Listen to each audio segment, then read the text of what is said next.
مرسل ومن برسول الله لم يخشى المدى تولى رسول الله أمري فلم يزل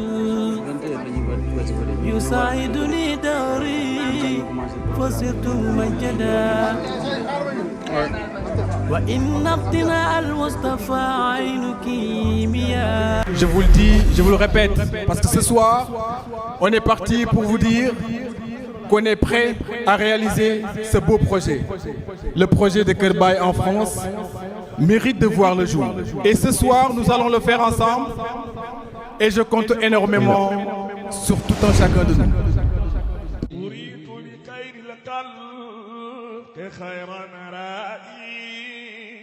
نفى الشك والأذواء وكل مرائي أريد بخير الخلق خير المرائي نفى الشك والأذواء وكل مرائي وهي شوقي والمحبة وطنا وأراقني إسلام أهل قبائي أريد بخير الخلق خير مرائي نوى شك والأذواء كل مرائي بخير الخلق خير مرائي وكما أهلكنا قبلهم من قرن هم أهل يوم القيامة فرضا إن الذين آمنوا وعملوا الصالحات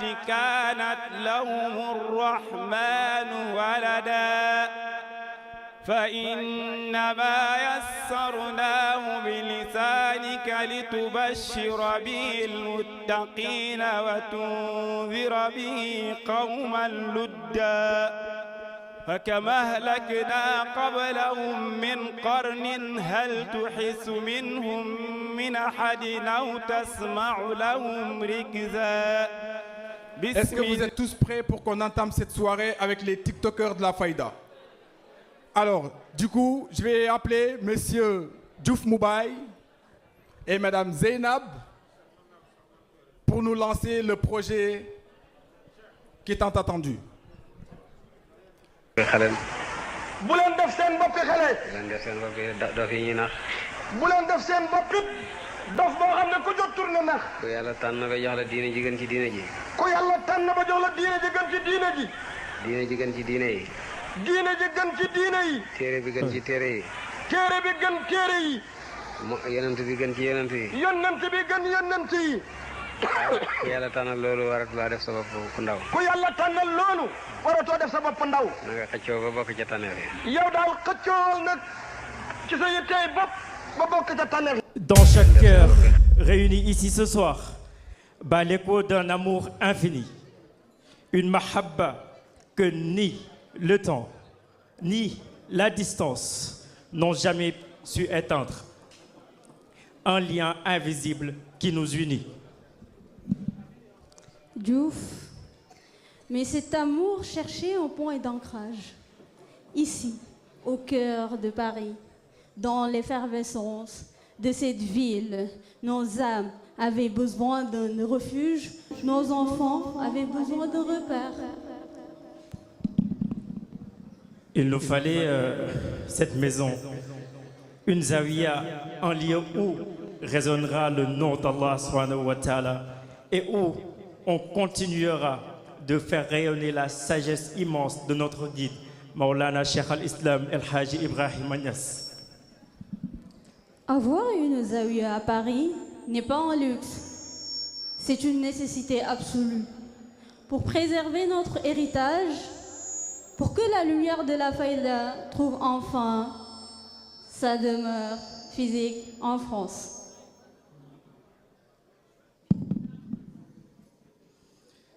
Kër Baye France n'est plus un simple rêve couché sur du papier.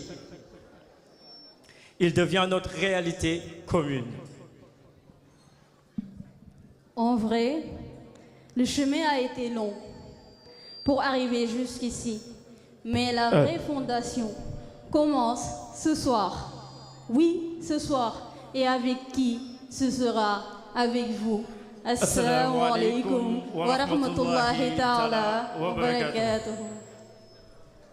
Diouf. Zainab. Tu vas bien? Je vais bien, alhamdulillah.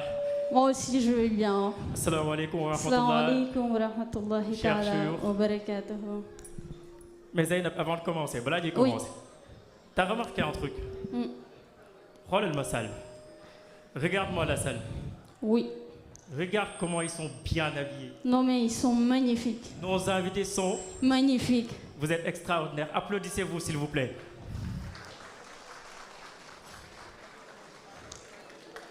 Mais Diouf. Ouais. En vrai, même le décor est magnifique. Le décor est tellement magnifique. La salle est amazing. Ouais. Mais n'oublions pas, il y a un truc qui nous rassemble ici. Oui, tout à fait. C'est collecter de l'argent. Ah oui. Pour la demeure de notre cher Ibrahim Niass, qui a voyagé partout. Hein. Bah oui, surtout ici à Paris, il était tout le temps là. Il a même parlé de Paris. Kan moo xam Bayt Baay bi mu doon wax ne gis na kan Baay kan la wax ne gis na ko fii Paris.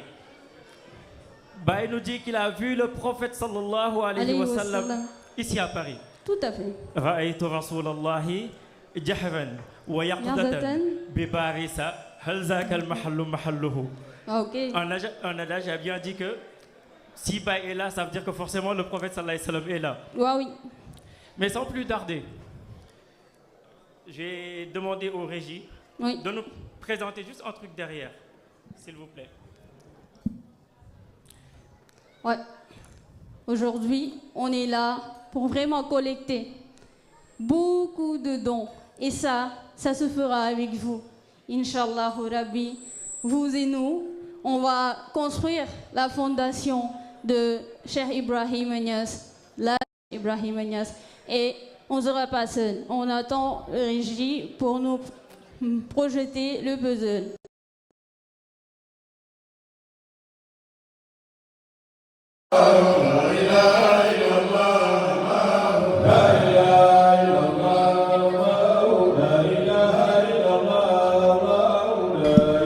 Didier, merci beaucoup. Donc je reprends mes propos. En fait, aujourd'hui, on est bien réunis ce soir ici pour pouvoir construire la Zawiya de Maulana Cheikh al-Islam El Hadj Ibrahim. Et ça mérite vraiment des efforts de part et d'autre. Et pour cela, nous avons des QR codes, comme vous savez, qu'on a mis en place.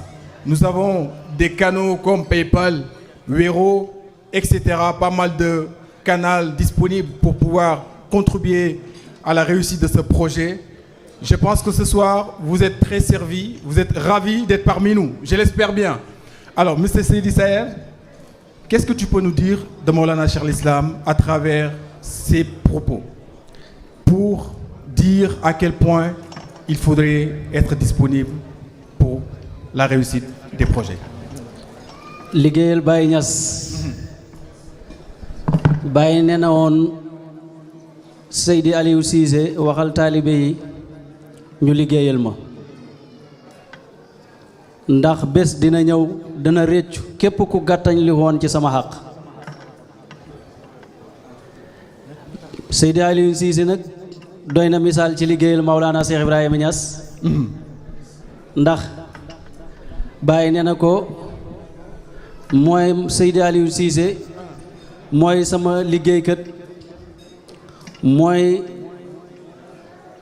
ki nga xam ne mooy denc samay mbóot mooy ki nga xam ne moo may bindal samay téere waaye taaral gi muy taaral sama tagga yi ci la kowee képp ku kowe bi tas yi ni mat yi xat xalaa kulla faayiqi kon loolu xidma la ci buntab xidma liggéeyal Baay ci la yàlla mayee Seydi Aliou Cissé mu kowe ñi kowe ñépp xat xalaa kulla faayiqi képp koo xam ne xam na cër ci yàlla rek te mu jaar ci Maulana Cheikh Ibrahima Niass Baye ne Seydi Aliou ma ngi ci seen kaw.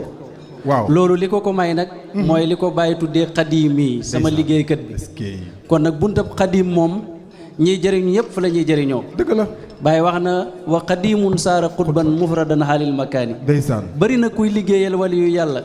ci siru liggéey boobu ci nga jaaree ba nekk xutbu boo xam ne amuloo morom. gaañ yi foog naa ne kenn ku nekk ci ñun bëgg nga nekk xutbu. xutbu nag dafa bëri ay façon mën naa nekk xutbu ci alal mën naa nekk xutbu ci tabe mën naa nekk xutbu ci fànn bu nekk te ñun ñëpp bëgg nañ nekk xutbu ci gudd fan mën nañ nekk xutbu ci wér gu yaram bëgg nañ nekk xutbu ci alal ba lu waay bëgg def ci biir yàlla nga mun koo def ci anam yu leer gaañ yi yaakaar naa ni Mawlana Cheikh al Islam El Hadj Ibrahim leeral na yoon wi kon boog zaawiye bii nga xamante ne ñu ngi fas yéene jóg tabaxal ko zaawiye bi mooy tabaxal ko sa bopp dans un premier temps parce que zaawiye bi bu xasee ba taxaw jaamu yàlla yi bëgg a jaamu yàlla yépp mën nañ fa ñëw jaamu yàlla maa ngi lay dégg sànq tu expliquais tout à l'heure que ku tabaxal yàlla néeg qu'est-ce que tu vas lan nga mën a gagner ci loolu. yonent yàlla Muhammad sallallahu alayhi wa sallam moo wax ne. képp koo xam ne tabaxal na yàlla néeg. banallaahu lahu baytan fil jannati. ndeysaan. maanaam yàlla dana ko tabaxal néeg fa moom ca aljanna. est-ce que. maanaam boo participer ci liggéeyal bi ñuy liggéeyal yàlla. ci samp néeg boo xam ne dañ fay jaamoo yàlla. wala loo xam ne jullit ñi dañ koy jëriñoo. mu ne yàlla dana tabaxal néeg fa moom ca aljanna bàyyi ne loolu nag mbóot la. ndeysaan. maanaam néeg ca aljanna neex na de. dëgg la de waaye néeg fa yàlla ca aljanna moo gën a neex. waaw. sëriñ bi dafa nu doon jàngal ne aljanna ñeenti quartier ñoo fa nekk. dëgg la. yawmal qiyaam boog la wax. ndeysaan. dañ koo xaaj ñeenti quartier. waaw. mu ne dafa am quartier boo xam ne aljanna la tudd. am quartier boo xam ne safara la tudd. am quartier boo xam ne laaraaf la tudd. am quartier boo xam ne yàlla la tudd. ñeenti quartier yi moo am àllaaxira. ndeysaan. gaañi. Baay nag dafa ne ku tabaxal yàlla yonent nag dafa ne ku tabaxal yàlla néeg yàlla dafa lay tabaxal néeg fa moom ca aljanna. waaw. ana ka bëgg néeg boobu. yëkkati leen seen loxo bu leen bëggee néeg boobu yëkkati leen seen loxo ma gis. alors QR code baa ngi disponible. QR code baa ngi disponible. compte PayPal yaa ngi am. gaañi. Baay nee na la dina xadamuuni naalu muraadu lan nga ma ci mën a wax. Baay dafa wax ne. inna allazina qadamooni naaloo muraadahum sahaadatan wa maaloo. ndeysaan. ñu ne ndax foofu nag rehem. déedéet. mu ne man xaasa sahaada hiyaanan wa man maata yafus. ndeysaan. wasaaka kullu saman. est-ce que. ñi nga xam ne dañ may liggéeyal danañ jot seen càkkutéef. waaw. ñi nga xam ne dañu may liggéeyal. bàyyi waxu danañ jot sax dafa ne jot nañ seen càkkutéef naaloo fii lu maa di la ko def. lay ndeysaan. en fait c'est déjà maanaam mbir acquis. mi dafa wóor. dëgg la dafa wóor bàyyi ba nga xam ne boo koy liggéeyal da ngay jot ci lim la dig. waaw. moo tax mu ne jot nga sa càkkutéef ci bonheur ak alal. dëgg la. lan moo tax mu wax mu xam garantie boobu ndax may yi dèjà mu ngi ci moom ba pare yonent bi jox na ko lépp. séddale rek moo ci des. ndeysaan. séddale gi nag ci suñ yitte la des ñun. jeex na. moom ma wax ne. dëgg la. muraadun li hamlil sirri qabla hilmi wa nasati fa minni nawaalul kulli wal kulla maanihi. ndeysaan. mu ne man la yàlla namoon ma yenu mbóot mi. ndeysaan. muy mbóotu yonent yàlla Muhammad sallallahu alayhi wa sallam balaa may wàcce ci kaw suuf fa min nii ci man lay tukkee nawaalul kulli may ñëpp. ndeysaan. wal kulla maanihi ñi am ñëpp maa leen may. wallaay ndeysaan. xam nga li dem ma na la ci ciy tegal yonent bi. xam nga li ma la ciy tegal. waaw. mooy kii wax ne ana xaasimul mawru fi kulli xadarat. waaw. gaañ yi da ngeen bëgg a comprendre luy loolu. jàpp leen rond point ku gis rond point rek jàppal ne ana xaasimul mawru fi nga noonu. xam nga rond point bu képp ku bëgg a dem maanaam Rouen wala bëgg a dem Lyon boo ñëwee ci rond point dinañ la wax ne yoon buy dem Lyon fii la. ku bëgg a dem Bordeaux ñu naan la yoon bu bëgg a dem Bordeaux nii la. ku bëgg a dem Saint-Étienne mu naan la yoon bu bëgg a dem Saint-Étienne nii la. Baye Niass nekk nee na moom fa yàlla moom mooy rond point képp koo xamante ne bëgg nga jot moom mooy ki lay dicter sa direction pour nga mën a am li nga jot. da ngeen di woote nag dëgg na Sidi Barham bu leen añaan joxe leen seen tur yi seexu tampel leen docteur alamul xaybi moo di Barham bu leen añaan joxe leen seen tur seexu tampel leen docteur alamul xaybi moo di Barham. gaa ñi yàlla may nañu chance ñu am Maulana Cheikh al Islam El Hadj Ibrahim mu doon suñu sëriñ. yàlla yow ces dons là maa ngi ko waxaan sànq maa ngi koy waxaat. vous avez des QR code am ngeen canaux yi tudd PayPal Wero mu ngeen def ay virements toutes ces possibilités existent mu ngeen ko def si vous avez des difficultés de le faire dem leen gis à l'accueil ils vont vous aider à faire cela donc Mawlana Cheikh al Islam El Hadj Ibrahim comme je le dis tout à l'heure il en vaut le coup Baye kenn ku nekk ci ñun su ma la taalalee sama micro maa la lan la Baye Niass defal sa waay yaakaar naa ne di nga gàmmu guddi gi on est bien d'accord kenn ku nekk ci ñun rek li la Baye defal su ma la joxee micro di nga wax ba bët set te doo noppi kon boog pour loolu benn càkku benn mbir lañ ko mën a defal njukkal ko mooy lan mooy zaawiye bi daal tey ci guddi balaa ñu fiy génn nañ fexe ba zaawiye bi mu taxaw c'est ça le mot d'ordre c'est ça l'action c'est ça l'objectif de ce soir et Inch'Allah par la grâce d'Allah j'espère bien qu'on va y arriver Oustaz Cheikh allez Seyda Moussa Karo kon ma andi micro bi foofu ndeysaan macha allah tey moom nangu naa ne yaa ma gën a jantale quoi mais c'est très bien je suis très content pour toi léegi nag bu ñu joxee benn góor mu xalaat jox jigéen ça c'est très bien nangul naa la yaa ma gën a jantale tey macha allah. alhamdulillah wasalaatu wasalaam ala sayyidina Muhammad wa ala alihi haqqa qadrihi wa miqdaari lazim naa bu ñu sant yàlla julli ci yonent bi sallallahu alayhi wa sallam ñu ngi di nuyoo jullit ak moromam muy salaamaaleykum wa rahmatullahi taala wa barakaatu. di ñaan njigal sama sangu yu tedd yi Niass Goumba Abdoulaye ndax may ngeen ma jël kàddu jërë ngeen jëf zakallahu xayran ñu def tawassul ci sang bu tedd bi Mawlana Cheikh al Islam El Hadj Ibrahima Niass radiyallahu anhu ndeysaan nga xam ne bi ma ne tëll ci saal bi li ma njëkk a gis rek mooy photom bi ñëw toog ci ronam est-ce que alhamdulilahi rabbil alamin sëriñ bi mënoon naa bañ a jël kàddu tey ndax ñu ma ëpp daraja foofu gën ma ëpp xam-xam ëpp ma teraanga gën ma bëgg bàyyi loolu duma ko nangu nag boobu moom duma ko nangu ñoo fi nekk waaye nag woote ci joxe ci baay dama cee bëggoon a sànni tuuti rek gannaaw bi nga xamee ne nag ziyaare naa sang bu tedd bi teg ko ci loxo kilifa yi fi nekk muy Cheikh Mouhamadou Mahi mi nga xam ne mooy xalifa baay tey di ziyaare it borom guddi gi du ma ne sax guddi gi dama naan bés bi muy Cheikh Mouhamadou Lamine Ibrahima Niass mi nga xam ne mooy le parrain du daïra waaye itamit tey mooy bésu anniversaire am ndax on est le 10 fi mu nekk nii ñu ngi koy ndokkeel di ko ñaanal moom magam yu baax yu tedd yi Seyda Roqiya ak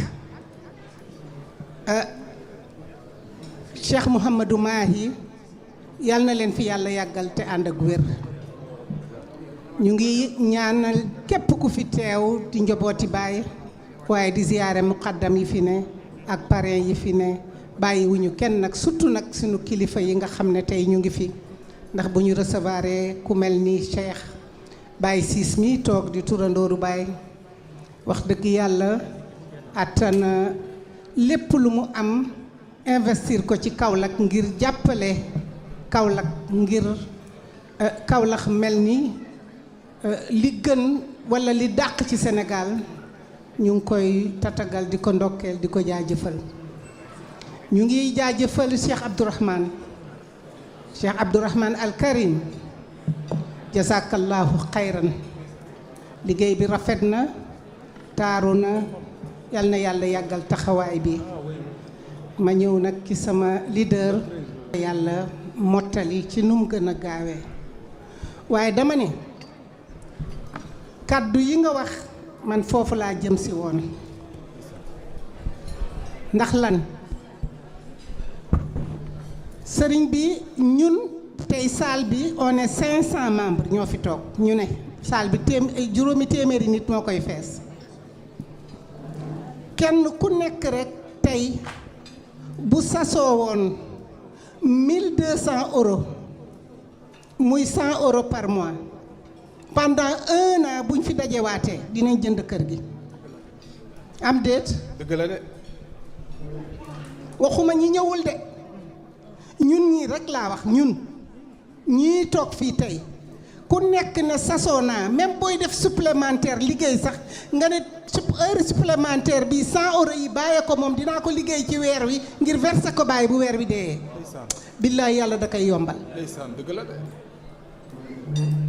te it saaba yi nii lañ daan xëccoo ngir bëgg a def ci yonent bi def ci diine lislaam sunu yaay yi ak sunu baay yu tedd yi nii lañ daan def ak Maulana Cheikh al Islam Alaaji Ibrahima Niass ay yàlla nañu yàlla doolee taaj ci barkeem. macha allah ñun de dañ daan toog ca turbine ba dégg benn projet Alaaji Abdoulaye taxawal ko maa ngi ziyaare sa baay sang bu tedd bi sëñ Aliou bu ne projet nangam lañu war a taxawal Oustaz Ibrahima Mahmoud Diop ne def naa ci téeméeri junne Imam Assane ne def naa ci 1 million keneen ak keneen ak keneen ak keneen ak keneen bala ñu fay jóg projet ba sotti na jeex na dama defe ne loolu nag mu ngi fi ba tey ndax lu jiw a jeexul jógu fa. dëgg la de. njaboot gaa ngi fi xaal baa ngi fi.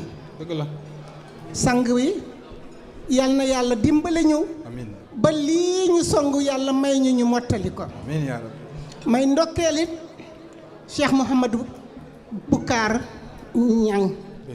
Cheikh Boucar jazakallahu xayran. gis nañu taxawaay bi. booba ba tey noppaluloo yaa ngi ci di dimbale xale yi di leen jàppale ndax maa ngi ci seen biir nag dañuy wax ba guddi ba xaaju guddi ba 4 heures du matin ku ci nekk rek même recommandation yi nga xam ne recommandé dañ ko feneen sax fa tabaarakallaahu gis nañ ko ñi dugal ñépp nag gërëm nañ leen sant nañ leen di gërëm équipe bi nga xam ne ñoo fi nekkoon di liggéey li ma ci gën a neex nag mooy jigéen ñi nga xam ne ñoo ko jiite la Baye waxoon ci jigéen ñi ñu ngi góorgóorlu bu baax di rëj-rëjloo ñoom itamit ci def lu baax dama invité ñu bëri ci diaspora bi réew yi ñu wër yépp waaye ma am lu ma neex lool ndax sama doom bii toog dend ak man muy Anta Dia baayam moo taqaloo woon ak Cheikha Mariama Niass ca Sacré-Cœur daara ja fa nekk doomam yëpp fa lañ jàngee ñoom ñii ca lañ jàngee mu jóge Suisse ak une délégation de 6 personnes ñëw ne dañu fekkee ci jotaay bi loolu neex ma lool ma di leen gërëm di leen sant taalibe yi nañ jóg nañ leen di sot lu ñu song nañ ko sot daan ko bu ñu ne rek waa Paris la na waa Lyon jóg feneen jóg ñu boolante bu ñu ne rek waa France la na waa Amérique jóg waa Canada jóg waa Espagne jóg Belgique jóg Suisse jóg ñëpp jóg ñu song lii bu ñu paree dem song beneen bu ñu songoo rek léegi tey ñu daan yëf yi ngeen baal ma àq ci guddal bi maa ngi gërëm ñi ma àndal ñëpp nag sama goro Babacar Diaye ak njabootam jazakumullahu xayran wasalaamu aleykum wa rahmatullahi taala wa barakaatu. aleykum salaam wa rahmatullahi taala. aleykum salaam wa rahmatullahi wa barakaatu. sunu yaay ju baax ji macha allah nii la ñu defaloon keroog ba mu ñëwee ci hadara ba tamit ñoo ngi kontaan ci moom bu baax a baax di ko ñaanal yàlla na yàlla may ko wér te yàggal ko fi. amiin ci barke yonent bi sallallahu alayhi wa sallam. amiin Cissé waaw. day mel ni. xam nga lu xew Cheikh Pape Demba bi tey yëngal nañu de. waaw yëngal nañu waaye. xam nga lan lañ ma annoncé fee. benn petit frère am bu tudd Cheikh Cissé. ndeysaan. moom moo joxe 1500 euros. est-ce que. gars yi càttu ci leen loolu waay. merci d'applaudir. est-ce que 1500 euros. 1 million. non mais da ngay wax. waaw. mais ay doomu Medina Baye lañ de ña ngi ñuy wan ne ñoom ñoo ñu gën a bëgg a Baye te loolu duñ ko nangu. non mais. waaw. waa jaayante bi na commencé. ana waa Paris. xam naa Cheikh Abdourahmane Ndaw dana yëngal. waaw léegi xam nga ak Baye Ciss. xam nga li ma bëgg a wax. xam nga Baye ki ci Baye Ciss laa bëgg a ñëw. waaw parce que Baye Ciss il faut que ma jox ko kàddu gi. sëriñ bi man xam naa ni mën ngeen def projet bi ci tarfatul ayni man xam naa ko parce que Cheikh Baye Ciss nit la koo xamante ni dafa yàgg œuvrer ci liggéeyal faydu. Il a fait beaucoup de choses, il a réalisé beaucoup de projets à Medina Baye Kaolack et il continue encore à œuvrer dans ce sens. C'est un homme digne et intègre qui fait énormément d'efforts pour la Faïda. C'est pour cela, aujourd'hui, je vais lui donner la parole parce que c'est très important pour nous. Nous qui sommes là, nous aimerons bien entendre ce qu'il a à nous dire. Parce que comme je l'ai dit tout à l'heure, c'est un grand homme, c'est un homme intègre, c'est un homme qui aime son pays. Gagné, tâchez le malheur s'il vous plaît. Tâchez le malheur s'il vous plaît parce qu'il faut qu'il prenne la parole. Nit ku baax ku bëgg réewam koo xamante ne il a toujours travaillé pour Medina Baye et il continue à le faire. Monsieur Baye Ciss, la parole est à vous. Assalamu alaikum wa rahmatullahi ta'ala wa barakatuh. Aleykum salaam wa rahmatulah. Ngeen may ma nuyu suñu Serigne Cheikh al Islam Baye Niass mu nga xam ne mooy suma turandoo di nuyu xalifaam Cheikh Mahi Ibrahim Niass di nuyu nag sama Serigne Cheikh Ahmed Tidiane Cissé imam al akbar bu Medina Baye.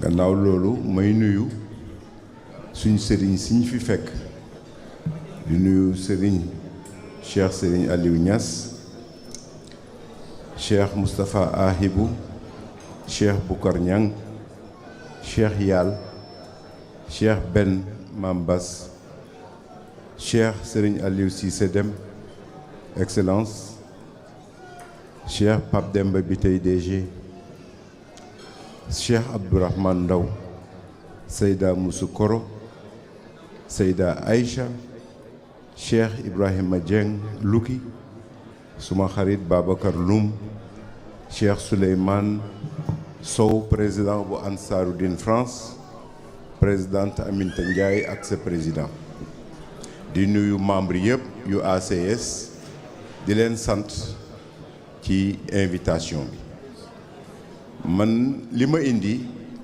kóllëre la ak yéen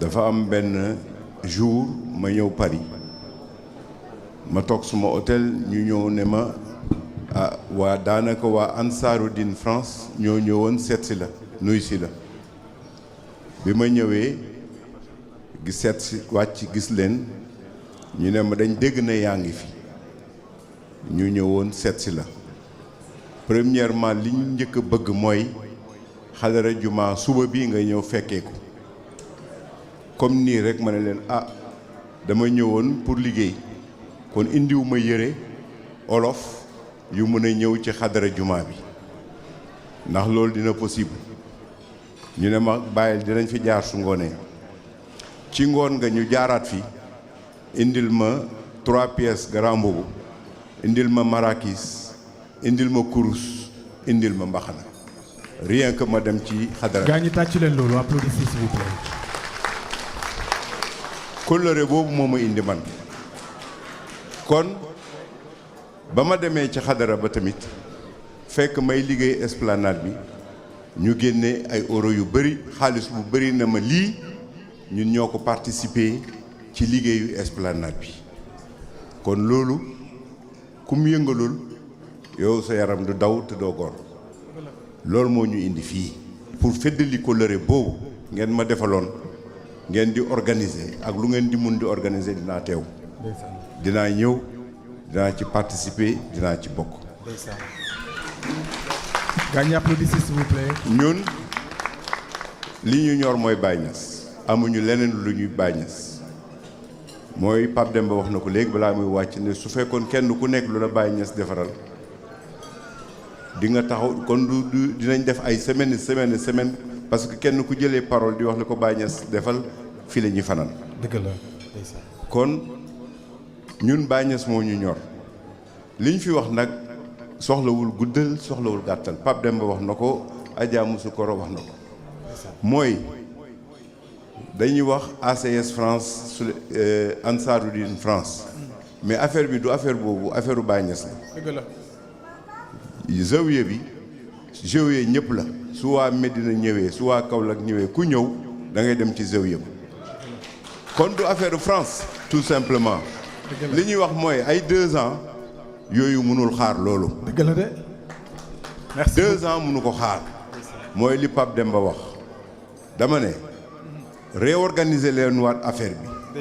jot naa Souleymane Dakar Kaolack ma ne ko au moins foofu noonu Kaolack am na au moins entre 10 et 20 personnes yoo xam ne kenn ku nekk mun na génne léegi 1 million ou 2 millions ñu dajale loolu di ko dajale ba affaire bi mat booleeg yéen li ngeen di dajale. On sait que la vie en France est très difficile. On sait que les salaires et autres demeewul noonu ba nga xam ne génn yenn façon xaalis yi quelquefois c'est difficile mais c'est un sacrifice à faire. Tout à fait. C'est un sacrifice à faire parce que reer bi neex na ñëw bi neex na man je suis venu je repars su ma paree rek damay wàcc parce que j'ai mon vol à 6 heures du matin pour Dakar mais daf ma ko jaral. ni ma ko jaralee nag jaral ko Pape Demba Abdourahmane mi ngi doon gàmmu barki démb ñëw bàyyi fa ñëw excellence Cissé dafa tukki woon ñëw ñoom benn ñu ngi nii toog ñëpp a ngi toog ñëpp ñëw jóge Kaolack jóge Dakar daf leen ko war a jaral. duñ leen jiitu nag waaye c'est une menace à peine voilée bu Pape Demba def. tout à fait bu ngeen gaawul ñu jël ko en charge tabax ko après mu mel ni yéen vous n'existez pas en France. Donc je remercie tout le monde et j'invite tout le monde à ce que lii ñu taxaw ci dans l'année en l'espace de 12 mois que mu nekk affaire bu taxaw en tout cas ñun suñu ñibbee dinañ waxtaan ci suñ biir pour xool comment vous apporter un soutien très considérable qui va vous permettre de démarrer le projet ngeen démarrer ko pendant que nit ñi cotiser di joxe pour muy yegg. Tout à fait. su ngeen ko yeggalee baax na su ngeen ko yeggalu ñu ñëwaat derrière pour yeggali ko. Je vous remercie et bonne soirée. Merci beaucoup. Merci, cher Baye Ciss. Merci pour cette intervention. Ça a été un honneur de vous recevoir parmi nous ce soir. Machallah. Machallah. Leuz. Xanaa kontaan nga de. Sama waaj. Day mel ni waa Medina Baye ñu ngi battre record bi de. En tout cas, on a reçu 2 menaces ce soir. Gagne. Encaissé war na 1 million muy 2 millions. Tiens. Ça va vite, hein? Gagne tàccu leen loolu, ça va très très vite. Ndeysaan. Birahim Fall. Ndeysaan. Birahim Fall joxe na 1500 euros. Talibé Baye Ada Thiam la. Ndeysaan. waaw. Macha Allah. Seydi Birahim yal na yàlla yokk sa wërsëg. Amiin. yal na yàlla boole la ci milliardaires yi Baye yi. Amiin. bépp bunta bu tëju ci yow rek yal na ko yàlla tijji. Amiin. Baye waxoon na wa taftahu lana al abwaabal muxlaqata bi sirril alifi wal baa'i wan nuqtati wal saglati yaa sal jalaali wal ikram. amiin yaa rabbi amiin amiin. fathu googu yal na la ko yàlla defal waaye defal ñu ko ñun ñëpp. amiin. ci barke Maulana Cheikh Mouhamadul Mahi. xaadimul umma comme mooy suñ bunta ci Baye nañ tawasul ci moom ci lay gën a gaawee. dëgg la. macha allah ñu ngi kontaan bu baax. vraiment ma dem encaissé ji. Vraiment, moi je reste encore damay daal di desandi tuuti ci Cheikh Baye Ciss. Très sincèrement dañoo kontaan bu baax c'était waay ci conditions yi. On sait tous que vous êtes très chargés. Da ngeen jàpp comme vous l'avez dit. Demain à 6 heures du matin, il doit repartir sur Dakar. Et c'était pas très évident de venir se présenter, de venir dans cette soirée parmi nous. Parce que programme am xam naa ni ça doit être très chargé mais Baye Niass moo ko jaral Baye Niass moo ko toll foofu bëgg a liggéeyal Baye tous les jours anam circonstance bu ko fekk rek il est prêt à se lancer pour di liggéeyal Baye sans relâche kon ñu ngi kontaan bu baax ci loolu di la ñaanal yàlla tawfiix yàlla na yàlla yóbbu ci jàmm nga ñëwaat ci jàmm. Asalaamaaleykum. Je m'excuse de vous avoir interrompu quoi. Il y a pas de souci. En fait c'est une fierté. Parce que xam nga lu tax. ñii ñëpp ay personnalité lañ Abdourahmane Ndaw bi personnalité la. tout à fait Cissé Dème personnalité la Pape Demba bi tey Baye Ciss personnalité lañ. macha allah. xam nga dajee nekk benn. lu nit am looloo ko may. tout à fait. Touba ca kanam bii nga gis nii. dëgg la mooy le système des Pakistanais. tout à fait c'est le système des Juifs. loolu yëpp lu ko waral mooy dajoo nekk benn. wallaay ndeysaan. donc quand on dit tous les chemins mènent à Rome. tout à fait. donc ñun ñëpp ci benn lañ jëm mooy ci yàlla lañ jëm. wallaay ndeysaan. yaa ngi dégg.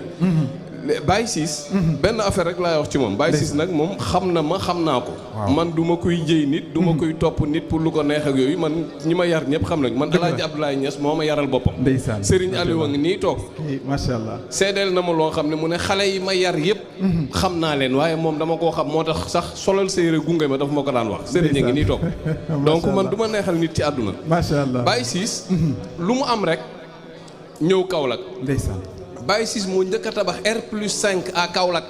macha allah R+5. ndeysaan. mu ne këru gan la. ndeysaan. ku ñëw Imam Cheikh bu amee ay gan daf ko fa yóbbi. est-ce que. ku am ay gan yóbbu ko fa balaa yi ñuy tabax këru gan Kaolack Baye Ciss tabax na R+5 Kaolack. est-ce que. léegi Imam Cheikh a ngi tabax R+5 Maye ngi tabax R+5 dafa am ku ñëw benn xisa laa leen di nettali ñëw ci Baye. ne ko. diw sàngam. waaw mi ngi sàcc sa xaalis bi. ndeysaan. ma ngi koy tabaxee kër bàyyi na ko te du mën naa dalal gan mu ne mu ne kon baax na. lay ndeysaan. anecdote boobu rek laa bëggoon nettali. donc nit koo xam ne lu mu am yóbbu ko. voilà te itam am na beneen ambition boo xam ne am na ko. ñun ñëpp nañ ci jàpp ñun taalibe Baay yi. tout à fait. mooy diggante Kaolack projet bi. ya nit ñi jàpp ci. Baye Ciss su may wax day tiit. dëgg la parce que je suis un homme libre man kenn tënku ma. voilà moo tax loolu di may wax dafay tiit parce que je suis un homme libre. man dara tënku ma. dëgg la de. voilà merci beaucoup. macha allah macha allah merci beaucoup ci intervention bi lii moom lu muy prouver tout simplement wala lu muy gën a attester mooy Cheikh Baye Ciss nit ku baax la. merci beaucoup te nit ku baax booy wax ci moom day jaxasoo on va dire ça comme ça parce que booy wax ci xar baaxu nit c'est gênant dans un premier temps mais quand même cela en vaut le coup parce que nit ki bu defee lu baax da nga koy wax koo xamante ne dafay liggéeyal askanam di liggéeyal dëkkam di liggéeyal dëkk bu tedd boobu di Medina Baye Kaolack vraiment amuñu lenn lu mooy ñaanal la yàlla yal na yàlla dooleel la guddal sa fan may la wér projet yi nga bëgg a entamé yëpp yi ngay waaj a entamé yëpp yal na yàlla sotti lépp ci barke Baye yàlla taxawu la sàmm la aar la watt la ci doole Baye ci barke Cheikh Tidiane Seydi Babacar fi mu ko jàpp neex na de nga xaw a jóg ndeysaan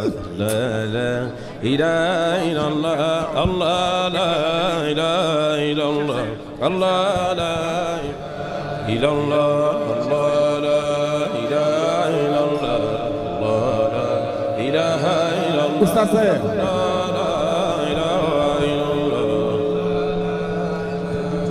ana Cheikh Sayer yaa ngi encaissé ba léegi. ndeysaan.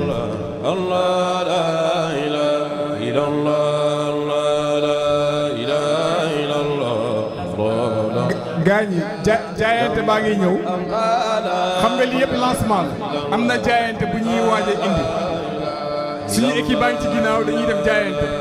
kenn ku nekk nag li la Mawlana Cheikh al Islam El Hadj Ibrahim jaral tey nag lañ ciy am lu leer parce que jaayante ngi ñëw merci beaucoup merci Cheikh Baye Ciss merci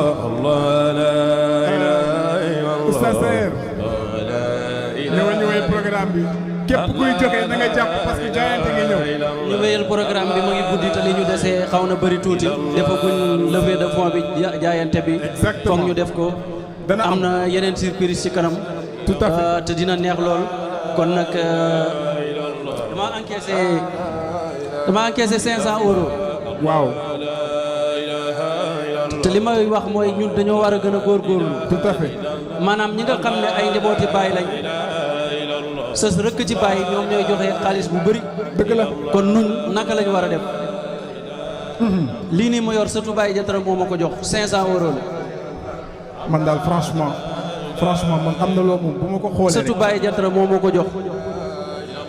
Seyda Mati Niass. je suis un peu perturbé parce que su ma xoolee ni njabootu Baye ñooñu gën a actif doomu yaayu Cheikh Omar dama ne ko woon na bay sax Cheikh Omar a ngi ñëw pour ci jaayante ba pare mu ñëw jaayante ak yow waaye mu joxee ko léegi moo gën ma ngi nii nañ yëngatu moom ci ak jaayante yaayam yëpp ñëw nañ seen xaalis a ngi nii waaw. kon su ko Macha defee Allah. ñu poursuivre incha allah parce que jaayante baa ngi ñëw. yaay booy. merci beaucoup sama ñoo ngi leen ñaanal gudd fan ak wér. jërë ngeen jëf macha allah. Adja Mati yal na yàlla fay leen. kontaan nañ bu baax a baax. Cheikh Moussa dama bëgg nga dem si taabalu Seyda Moussa Koro nga expliquer leen moyen de transfert d'argent yi naka la ñuy def. waaw PayPal moom Seyda Moussa Koro ak délégation bi mu àndal ñu jógee Suisse ak ñi mu ànd ak ñu jógee France ñoom tamit joxe nañ 1500 euros. macha allah dama bëgg nga jege leen nga expliquer leen. macha allah ni ñuy def ba transférer la ko incha allah. macha allah Seyda. kon l'équipe nañ la yàgg ñi nga àndal yëpp. voilà allez gérer yal na yàlla yokk leen ba ngeen yëg. amiin laaj ñan ma sax ndax ñu dolli ma ne leen bàyyi nee na wala day naa masit. walaay. waaw. dëgg la loolu la ma ngi fa ñun. kon nag ku dolli rek bàyyi dolli la wa in huttum hut naa. macha allah pour voilà léegi pour ñu mën a avancer ci programme bi xam naa ne loolu l'équipe va s'en charger on poursuit tranquillement maintenant c'est un grand moment qui arrive mbokk yi ci yàlla. xam ngeen lu gën a neex mooy déglu borom xam-xam boo xamante ne lu mu sol ci ay costume ci xam-xam mënu ma ko fi wax. je vais juste vous donner quelques petites ay pàcc laa leen di jox pour ngeen xam kan ngeen di déglu. kan mooy wax ak yéen kan mooy ki nga xamante ne bët bu set mu ngi ci tànk liggéeyal Mawlana Cheikh al Islam te wàccu ko benn yoon. Mesdames, Messieurs, je veux tout simplement nommer le professeur Monsieur Cheikh Ahmad Boucar Niang, qui est également le fils de El Hadj Ibrahim Niass, imam de la Faïda Tijaniya. Mesdames, Messieurs, il est également le petit-fils de Ma El Hadj Abdoulaye Niang, que nous connaissons tous. Mesdames, Messieurs, je vais quand même parler un petit peu de son parcours. C'est quelqu'un qui a dû s'investir dans les études. Il a effectué un brillant cursus scolaire, enfin universitaire on va dire plutôt, dans pas mal d'universités ici même à Paris, en France de manière générale. Mesdames, Messieurs, Monsieur Ahmad Boucar Niang, il a été à l'université de Reims, Champagne Ardent, il a été à l'université de Cergy-Pontoise, il a été aussi à l'université de Paris-Nanterre dans le 10e, mais également il a un profil intellectuel qui est tellement diversifié, qui est tellement varié, que je vais tout simplement commencer à vous donner des petits éléments qui vont nettement vous suffire pour savoir la personne qui sera en face de vous ce soir. Mesdames, Messieurs, comme je le disais, c'est un grand savant, un polyglotte qui s'illustre comme un écrivain trilingue. Masha'Allah.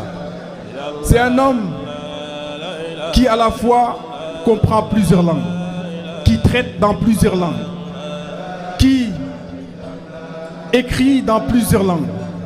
Mesdames, Messieurs, très sincèrement, moi personnellement, je suis très ravi ce soir de partager ce plateau avec Monsieur Ahmad Boucar Niang. Je le dis toujours, il est à la fois un traducteur et un poète. Il a une œuvre littéraire et scientifique qui est très prolifique. Mesdames, Messieurs, il a écrit plus de 8 ouvrages à son propre nom.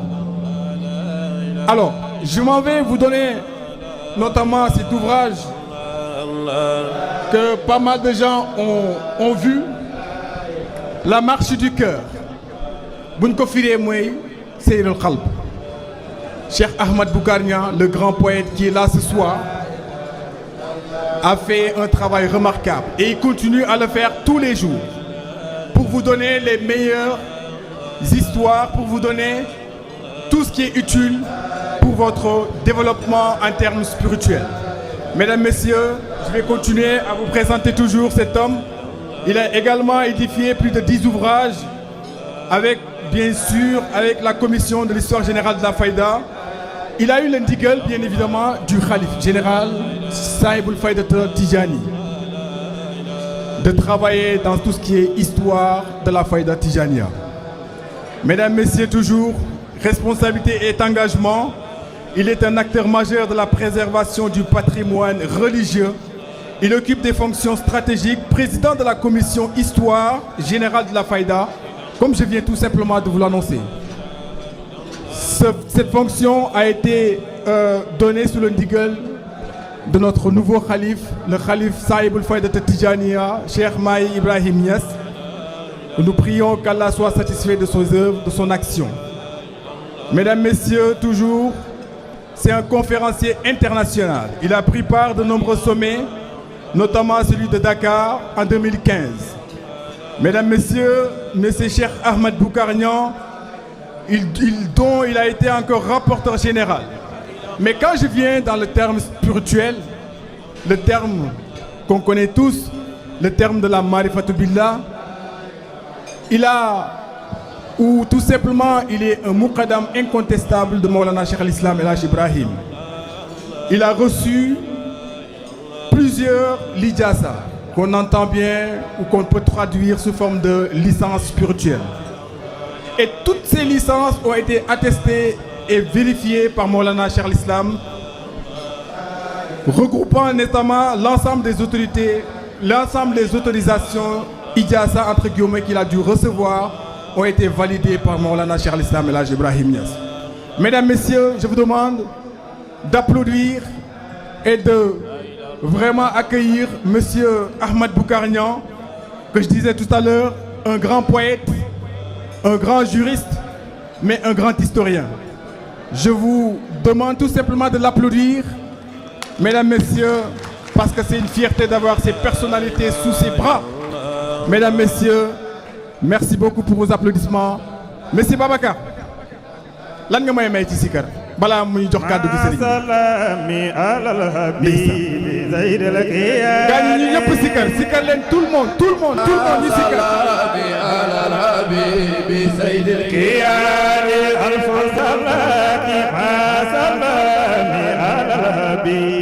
زيد الكياني ما صلى على الحبيب زيد الكياني حمدا لربي على اللقاء او فراز من زلواني المصلات ما صلى على الحبيب زيد الكياني بدر البدر بار البار فيد الفيود والقدم ذاني ألف صلاة قلبي بزيد الكياني أفرد فارنا بهيد آنا رحمن ولا زنتاج التجاني ألف صلاة ما سلامي على الحبيب زيد الكياني. Merci beaucoup Zakir, l'équipe Zakir, vous avez été exceptionnel vous aussi, machallah. Serigne bi kaddu gaa ngi nii ñu ngi jégalu bu baax ci guddaay bi ñu leen di jox kaddu gi asalaamualeykum wa rahmatullahi wa barakaatu. mbokk yi. Je me soumets à ce règlement moi-même, Muqaddam de la Zawiya. Même moi je suis soumis à cette réglementation. Il dit que même l'imam doit respecter les horaires de prière, sauf dispense légale régie par la charia. Il y a un trésorier, il y a quelqu'un qui s'occupe des lampes à huile, quelqu'un qui étale les nattes, quelqu'un qui s'occupe de l'adhan. Et tout cela a été réglementé dès le début et le document fait l'accent sur l'importance de s'agripper à la sunna du prophète Mohammed sallallahu alayhi wa sallam dans la zawiya. Et je pense que de respecter la wadifa, le document dit que celui qui délaisse la wadifa 3 jours consécutifs sans excuse légale, Allah dispersera ses affaires et retirera la bénédiction de sa subsistance et de sa vie. Celui-là qui la délaisse 7 jours ne me côtoiera ni dans ce monde, ni dans l'au-delà. Et celui qui la délaisse 40 jours mourra inévitablement sur une mauvaise fin. Cheikh Ibrahim dit que ces propos ont été retrouvés dans un document du fils de Cheikh Tidjani, Cheikh Mohamed Al-Habib. Et ces propos sont bien de Maulana Cheikh Ahmad Tidjani, radiyallahu ta'ala anhu. Donc, nous avons un modèle de gouvernance de la Zawiya dans les wasaya qui ont été consignés par les 12 plus grands dignitaires de la Faïda qui étaient assez balbutiements.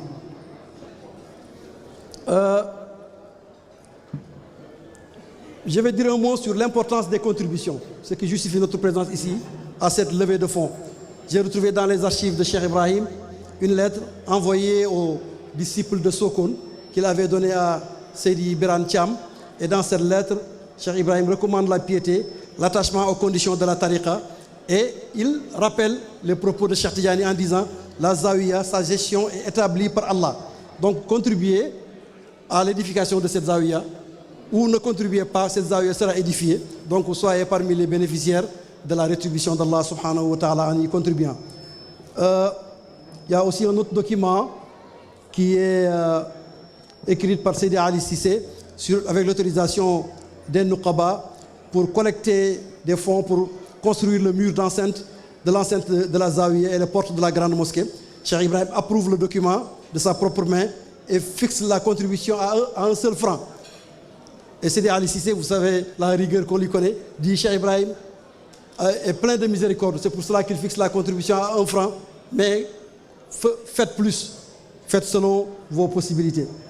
Et il y a une autre lettre ouverte aux disciples pour compléter la mosquée de Medina Baye. Lors de l'élargissement en 1959, Cheikh Ibrahim adresse la lettre à l'ensemble des disciples en Afrique et au-delà, un appel solennel pour collecter des fonds à l'approche du Ramadan. Il dit que celui qui envoie son don est comme s'il était présent, et celui qui remet sa contribution à l'un des khalifes ou des muqaddam dignes de confiance, c'est comme s'il me l'avait remise directement. Et j'ai retrouvé aussi dans les documents de Cheikh Ibrahim une lettre écrite de sa propre main dans laquelle il somme les gens qui ont des véhicules d'aider à transporter les pierres pour la construction de la mosquée. Et il cite en renfort à ces affirmations des versets coraniques sur la compétition: hâtez-vous vers le pardon de votre Seigneur, rivalisez sur les bonnes œuvres, les premiers seront les premiers, ceux-là sont les plus rapprochés d'Allah subhanahu wa ta'ala.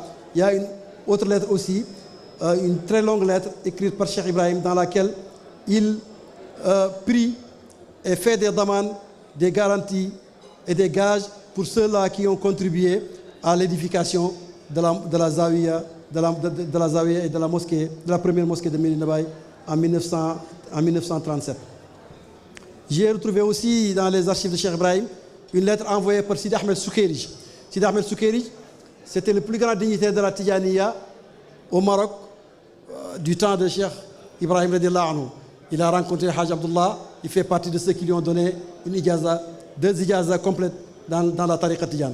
Et vous savez que Soukayrij, c'est celui-là qui avait dit que Cheikh Ibrahim est le khalife incontesté et incontestable de Cheikh Ahmed Tijani radiallahu ta'ala anhu.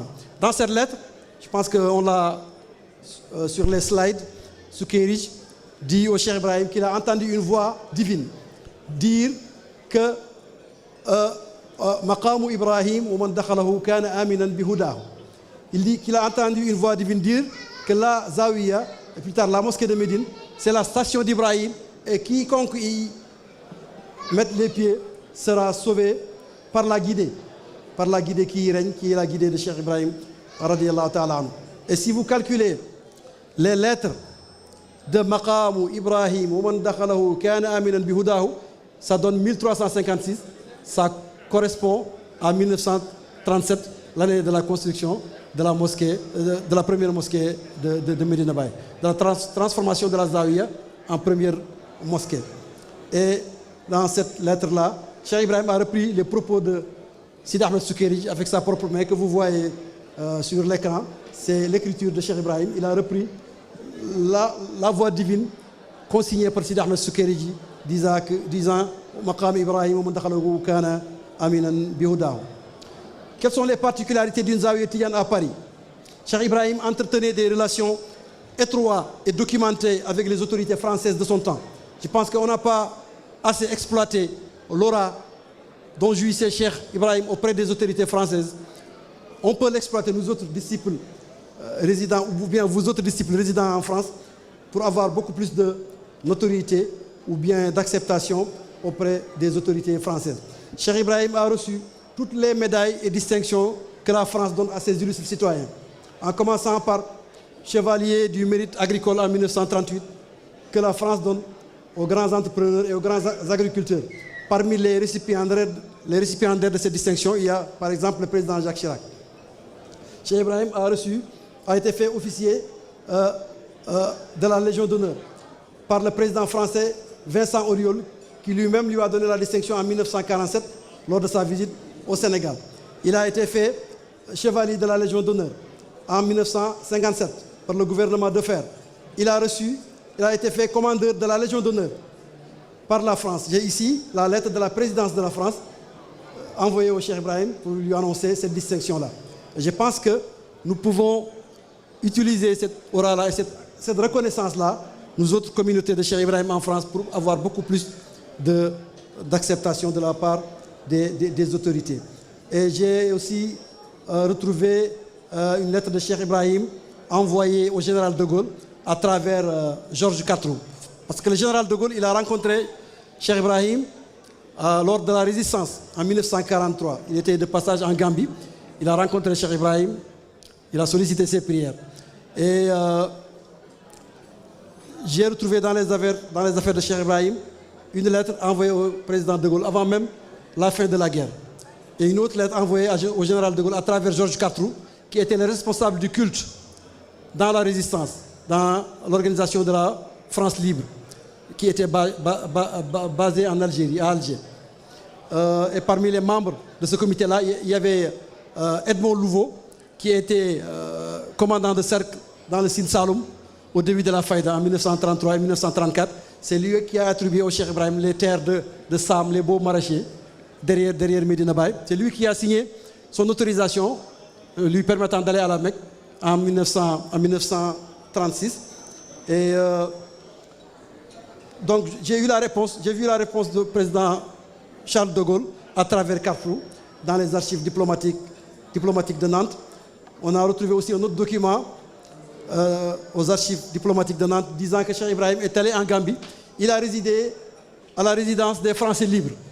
Ils considéraient Cheikh Ibrahim comme quelqu'un qui a participé à la résistance. Car ils ont dit que le lieutenant Montezeur qui était à Dakar, il a fugué pour se réfugier en Gambie, aidé par Cheikh Ibrahim. Et le lieutenant Montezeur, c'était vraiment le leader de la résistance, parce qu'à l'époque, c'était le gouvernement de Vichy qui régnait aussi dans les colonies, qui était de mèche avec les autorités allemandes. Donc Cheikh Ibrahim, il a beaucoup aidé les autorités françaises pendant cette période-là. Et vous voyez dans les Waridat al-Harb, cette prière-là qu'il a écrite lors de la Seconde Guerre mondiale, il dit à Allah de bannir Hitler et Mussolini. Lui-même, il prie qu'Allah donne la victoire aux Alliés. C'est pour cela que dans la vidéo montrant le président de Gaulle, Charles de Gaulle, sur le parvis de l'aéroport de Dakar, saluant les chefs religieux, il a serré la main de tous les chefs religieux. Mais une fois devant Cheikh Ibrahim, il a fait le salut militaire, comme s'il saluait quelqu'un qui a été d'une aide capitale aux France. Et cela, nous devons l'utiliser et le faire savoir. Cheikh Ibrahim France a une particularité, il a vu le prophète plusieurs fois ici. Comme le mentionne le Harf al-Jim, Jama'ta wujudan haybatan wa jalala, mais aussi d'autres vers, notamment un vers de la Harf Mim, la lettre Mim de Serul Qalb, dans lequel il dit Tadhakkartuha wal halu anni mukhayyimun bi barisa anhuha li amhu biha rijsi. Je me suis souvenu d'elle, par là dans la présence du prophète, la hadra prophétique, alors que je suis campé à Paris, me dirigeant vers elle pour effacer par elle ma souillure. Donc d'emblée, Paris devient un lieu de purification intérieure pour Cheikh Ibrahim, étant le réceptacle de la hadra et de la présence du prophète Mohammed sallallahu alayhi wa sallam. Mais j'ai aussi retrouvé dans ses affaires des vers qui n'ont pas été publiés et dans lesquels il parle de Paris et de son intimité avec le prophète. Une fois à Paris, il dit Nuhissu bi qurbil hashimi wa qad safa li al waqtu min barisa wal kullu mustafa raja'tu bihi minhu ilayhi wa artaji iyaba kamalin indahu barih al qafa tayammama qalbi nahwahu muz'araftuhu haqiqatu sirri al haqqi fihi ta'arrafa. Nous ressentons la proximité du Hachémite alors que le temps s'est purifié pour moi depuis Paris. Et tout est Mustafa. Tout en moi est devenu l'élu. Je suis revenu par lui, de lui vers lui, espérant un retour de perfection auprès de lui où le voile s'est levé. Donc, chers frères et sœurs, je vous exhorte de contribuer à cette levée-là, car ce n'est pas une première. Nos grands maîtres étaient coutumiers de ce fait-là. J'ai retrouvé dans les affaires du patriarche Al-Hajj Abdullah, le père de Cheikh Ibrahim, une lettre envoyée par les dignitaires de la Zawiya de Fès. Ils étaient en train d'élargir la Zawiya de Sidna Cheikh Tidjani et ils ont pensé à lui pour qu'il mobilise les talibés à convoyer les fonds nécessaires pour acheter une maison qui est proche qui est derrière la Zawiya. Comme ça, ça va leur permettre d'élargir la Zawiya. Il dit le sceau ainsi que sur sa famille et ses compagnons. Ils disent, c'est pour cette raison que les disciples ont redoublé d'efforts pour acquérir cette maison-là, qui va leur permettre d'étendre la Zawiya de Sidna Cheikh radiyallahu anhu. Nous vous informons de cela afin que vous avisiez les disciples pour qu'ils s'assurent une part généreuse dans cette œuvre pieuse immense dont la récompense ne s'interrompt pas avec la mort. Cette lettre a été signée par tous les dignitaires de la Tidjaniya, dont Sid Taïb As-Soufiani, le petit-fils de l'auteur de l'Ifada, mais aussi de Sidi Arabi Barrada, mais aussi de Sidi Mohamed Abid al-Iraqi, le père du célèbre Idriss al-Iraqi. Et pour terminer, il y a une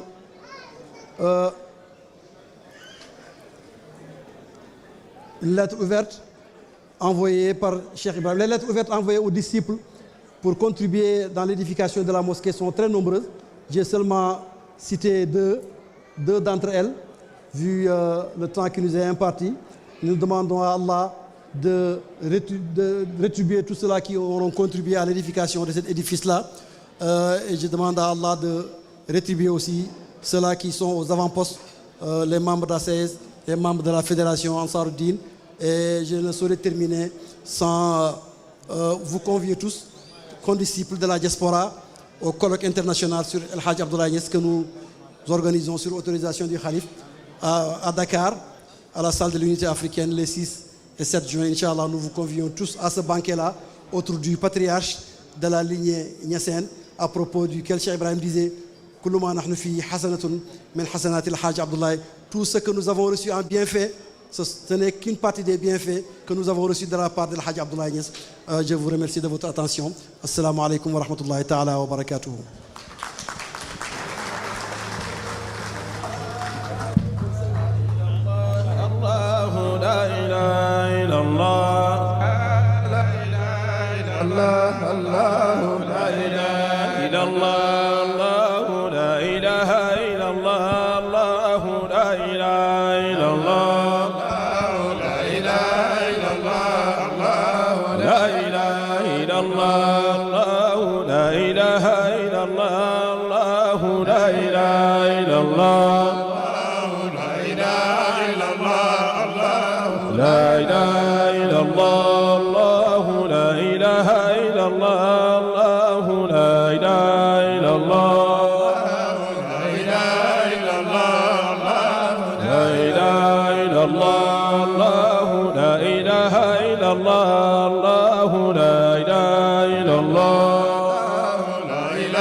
Idi Cheikh Dia, notre mentor.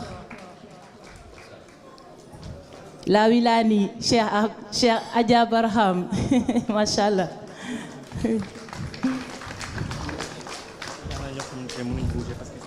Oui, oui. Bon, il y en a qui ne sont pas disponibles parce qu'ils régulent encore les entrées. Mais voilà l'équipe qui a permis que cette soirée se concrétise.